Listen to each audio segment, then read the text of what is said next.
Well, hello. Thanks for coming back to check out another video. So, we are here today to do our first update to the Graveyard Project Pan. I think my shirt is the most perfect shirt to be wearing for this update, in my opinion. Either way, like I said, first update to the Graveyard Project Pan. So this was a project pan that was created by Emily, or her YouTube channel name is emilynmax. So I always make sure to have her linked in my description box. I'm not sure if this is like the 4th year that this is going on or what. I tried to do it last year, but then since we were like in the middle of a move and everything, I wasn't able to like complete that. So this is the shortest project pan that I personally participate in. It is 6 months long. It goes from April 30th until October 31st. Hence the spooky theming of this. There are 2 categories within this project pan that you roll items, like kind of like make the items correspond to these 2 categories, I guess is what I'm trying to say. So you have your graveyard items. These are items that you had in previous project pans and you did not meet your goal on them, so you want to bring them back, try to either finish them off or have like a new goal, or just maintain that old goal that you weren't able to achieve. You also have the collecting cobwebs category. So these are items that are just really old, maybe they're close to expiring, maybe it's something that you haven't used in a really long time, like it needs to be dusted off. So I think a lot of us tend to do 3 and 3, like an even split, or you know, if you have all of your products just as collecting cobwebs, like I think that's quite all right too. But I do tend to find that most people have 6 items in this project pan. It is every other month update, so I will leave in the description box all of the information that you could possibly need for this project pan, as well as my introduction video, just in case you want to go back and watch that first and give yourself a little bit of a refresher. But let's first talk about the items that we will be rolling out of this project pan. I lied, we're just going to talk about them category by category, and I think in the introduction to this video I said your graveyard items. It's your resurrection items. Items that, you know, you failed to meet a goal on, so you want to bring them back, re-resurrect them, and try to meet that goal. So let's talk about those items first. The first one that I will tell you about is from ColourPop. This is one of their Luxe lip glosses from their Limoncello collection. It was in the shade Tap In. I had this at the beginning of the year in my Partners in Cream project pan with the goal to finish it off, and I ended up rolling it out of there because I was just kind of over the brown lip glosses. I had already used up one prior to this, so rolled it back into here with the goal to finish this off, and I was able to achieve that. Hopefully you can tell that there's a ton of windowing down in here. I have removed the stopper from this item, and I know it looks like there's still a little bit down in the bottom of this tube, and there probably is, but I just can't access that, so I'm fine calling it quits. Like, I feel like I went above and beyond with this lip gloss. It was a really pretty shade, a really nice dark brown shade, and I loved pairing this with the Bite Beauty Lippy No Nino that I was working on in Deck of Panning, which was also created by Emily. So, first item that we finished off. All right, let's talk about our body care item that we had in the resurrection category. So I don't think this was ever like in an official project pan, but I'm always low-key panning my body lotion. So this is Bonfire Bash from Bath & Body Works. This came out in the summer of 2021, if I'm not mistaken, or at least that's when I purchased it. So we are sitting now in the summer of 2022, and I was not able to finish it in the summer of 2021. Hence why I figured I could put it into this category, resurrect it, try to finish it off, and as I'm waving it around, I'm sure you guys can see that I have finished this off. Again, I know there's some like stuck up here in the bottom, but I have like taken the cap off and like beat this against my hand, like it is not coming out. If I show it to you this way, this line of like nail polish right here is where we started out when we brought this in all the way back in April. So this was not a chore to use up and finish off. Like, it really went quite quickly. The scent notes of this are vanilla bourbon, creamy sandalwood, and cashmere musk. Now I do have to say my only complaint with this is that it's a little heavy scented, and it's like a good summer scent to me because of all that like vanilla scents and like bourbonness to it. So I was using this a lot in the spring though, and it just, I don't know, it felt a little off. Like, I didn't feel fresh and light and, you know, spring-like like I want to, but I am happy to have this out of my collection is the overall point. Okay, my last resurrection item is a little bit funny. So this is the Frosty Flamingo palette from Drizzle Cosmetics. If I'm not mistaken, I had a shadow in here that was what project was this in? I don't even remember. Was it Deck of Panning maybe? Either way, I was working on an eyeshadow from this palette and I did not meet the goal of hitting pan on it or using it 22 times, whatever it was. I ended up rolling it out just because this palette is very like pink, purple, heavy, and it's really pretty, very like wintry-esque to me, and I just wore it so much, and then we got into spring and I was ready to like work on different kind of colors, yada, yada, yada. So I brought it in here with the goal to hit pan on a different shade. Now, if I'm not mistaken, I was originally working on the Flamingo Baby shade, which is this like light purpley shade down here in the corner. However, within this project pan, I decided to work on my favorite shade within the palette, which is the like duochrome shade right here in the center, Pinkaberry. But I forgot that that was the shade that I rolled into here, and I actually hit pan on Shrimp Slushy, which is the matte purple in here. So this is the shadow I hit pan on. This is the shadow I was supposed to be working on. I don't know, I even have it written down in my notebook like, hey, you need to be using Pinkaberry.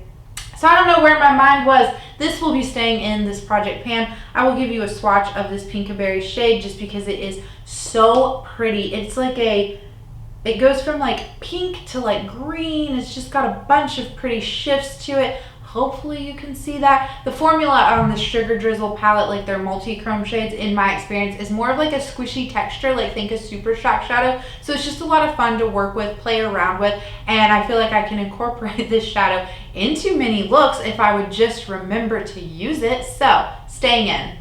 Okay, let's move right along and talk about our collecting cobwebs items that we had in here. So again, these are products that I either was neglecting, needed to dust off the cobwebs from them, or they were just really old within my collection. So the first one is a little primer, like sample sized guy from Urban Decay. This is their all-nighter face primer. So I did end up finishing this off. This was not like a chore to use. I find primers really easy to work on and to pan because I don't mind using the same one day in and day out as long as it's decent. Now, in saying that, this was such a small sample and I got some good use out of it. I want to say I got around the 15 mark. You're seeing the uses on the screen. But even in those 15 uses, I was not able to form like a solid opinion on this, so I really don't have any like thoughts to report back to you guys on. The main thing that you need to know is that I did finish off my first collecting cobwebs item, and it is rolling out. Okay, so the next item that we had in was this colored eye base in the shade Poppin' Pink, if I'm not mistaken. This is from the P. Louise brand. So Laura Sweetly sent this to me and I had a lot of fun using this. My goal was to just use this 10 times just to kind of get myself into the habit of reaching for it. So I did meet my 10 use goal. I still really do enjoy this. I think it's a lot of fun to play around with.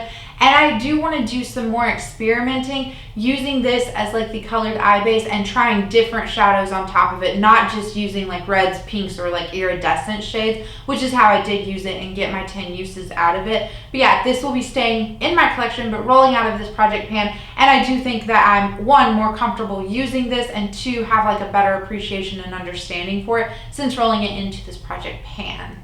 Okay, my last collecting cobwebs item was I rolled in 2 of my Kaleidos Futurism palettes. So I rolled in the Sci-Fi Green as well as the Lunar Lavender palette. Now, I had the goal to use each eyeshadow within this palette 2 times. I was able to accomplish that. Some of these shadows I used more than the 2 times. In the description box, I will leave a full breakdown of how many times I used each eyeshadow from these palettes. I did not hit pan or anything on these, but I didn't think I would, and only 2 uses. Just wanted to, like, I guess point that out there. I think I got a little bit more use out of the Lunar Lavender palette, which is kind of surprising because it's a cool tone purple palette. And you guys know I absolutely love green eyeshadows, but I was also working on a green eyeshadow in a different project. So I just absolutely fell in love using the 2 shimmer shades from within this palette. Neither one of these were a chore to reach for. And I know that I had said, okay, I'll use every eyeshadow in these palettes 2 times, and then I'll roll in my other 2 Kaleidos Futurism palettes into this project pan.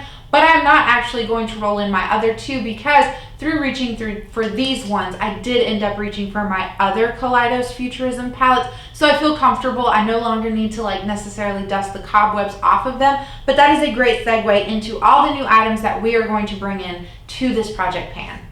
Okay, so as far as our collecting cobwebs category goes, it's a total refresh. I get to bring in 3 new products. So this first one that I will bring in It is one of my oldest lip glosses. This is from ColourPop. This was when they did their Sailor Moon collection. Now, I did not buy mine at launch, but I did buy it maybe within a 3 to 4 month period after that launch. So yeah, this is pretty old. This is in the shade Sailor Moon. It is just a really pretty peachy gloss. It does have some glitters to it, but with the ColourPop glosses, I don't feel like you can like feel those glitters on your lips. So this is just a really great shade to pull out, work on in the summertime, in my opinion. I do already have like some windowing in this product. So I don't know, hopefully I can have it finished off by the next time we do an update, which will be at the end of August, but that is my goal, is to finish this item off. Okay, my next two collecting cobwebs items that I'm going to bring into this project pan have usage goals on them. So the first one is a blush duo from Cover FX. This is the Pink Dahlia Blush Duo. I really do enjoy this formula of blushes. I think they're really pretty. If you're unfamiliar with them, they're blush duos. You get a matte shade and then a shimmer shade in here. So I did swatch this out on my hand for you guys. I'll show you in just a minute. But I don't have like a crazy goal to like try to hit pan or anything like that. I just want to use each side 15 times. Does that mean like separately, together? I don't care. Just each pan gets 15 uses. That way in total, this little duo will have been reached for 30 times within this project pan. And I feel like after using it 30 times like that, I could officially say that the cobwebs have been dusted off of it. So here it is swatched out on my hand. It's a very pretty like light peachy pink shade. I really think that the matte side is very easy to wear on its own. It's also great to use to blend out and layer over other shades. The like shimmery side, it is a little bit dark. I do mainly use it as a blush topper. However, if I go in with a really light hand, I can use it as a face highlighter. And I thought that would be like a good time to roll it into, since it is summer and hopefully I'll get like a little bit of sun, right? But the shimmery side also is just really pretty because it has like a little bit of a golden sheen to it. Okay, so the last collecting cobwebs item that I want to bring in, Laura really inspired me to pick this as my cobwebs item. I don't recall which project pan she rolled this into, but she had recently just worked on her Mary Luminizer highlighter from the Balm. I absolutely love this. It is a great highlighter. It's more on the subtle side rather than like the blinding side. But I just haven't reached for mine in so long. So I thank her for giving me the inspiration for this. Now I do already have pan on this highlighter, as you can hopefully see, but I don't know. The ring light is never my friend. So I'll have a picture if you can't really see it. However, since I already have pan on this, I just want to get usage out of this. So my goal is like, I haven't really set a number. I'm going to say 30 to 45 times. Since this project pan does update every other month, I feel like even I could hit that 45 use goal. Mary Luminizer is just such a pretty shade on its own, or layering it with other highlighters if I remember correctly. So I did swatch it out. It is down here on my hand. I did build it up so it might look like a little bit dark in this swatch, but I had some staining from an eyeshadow that I swatched on my hand earlier and I wasn't able to get it off, so I wanted to make sure that you could like see it. But again, if you can't, pictures are our best friends. Okay, so let's talk about resurrection items. Now we're keeping in the Sugar Drizzle Frosty Flamingo eyeshadow palette with the Goldie Hit pan on that Pinkaberry shade. So I only need to roll in 2 items into this resurrection category. And like I said in the introduction, you don't have to have an even split of 3 and 3. It's just how my brain works. So I don't really have a lot of resurrection items, like items that I didn't finish off in project pans. Either I meet my goals on things, or if I don't, I just continue working on them in the background. So I am going to treat my Shop My Stash as kind of a project pan for the sake of this project. Now hear me out. My Shop My Stash is, I have a soft goal of using everything that I pull within there 5 times.